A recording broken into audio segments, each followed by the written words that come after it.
கிறிஸ்துவுக்குள் பிரியமானவர்களே, இந்த நாளிலும் நாம தெரிந்து கொள்ள வேண்டிய வேத வசனம் ஆபகுக் 2:3.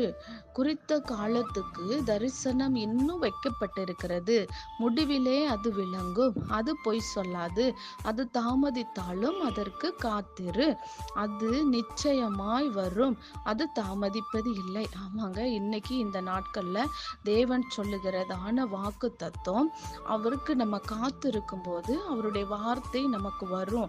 அவர் என்ன காரியத்தை நமக்கு தரிசனமாக வைத்திருக்கிறாரோ அதற்காக நம்ம காத்திருந்து ஜெபிக்கும் பொழுது அதை நம்ம பெற்றுக்கொள்ளுவோம். நிறைய பேருக்கு நிறைய பிள்ளைகளை குறித்து, வீடு காரியங்களை குறித்து, எல்லாவற்றை குறித்தும் கனவு இருக்கும். அந்த கனவை நிறைவேற்ற தேவன் கண்டிப்பா வருவார். அவர் காத்திருக்கும் பொழுது நன்மை தருவாரு. அது ஒரு நாளும் தாமதிப்பதில்லை. கர்த்தர் ஆசீர்வதிப்பார். தேவ நாமம் மகிமைப்படுவதாக.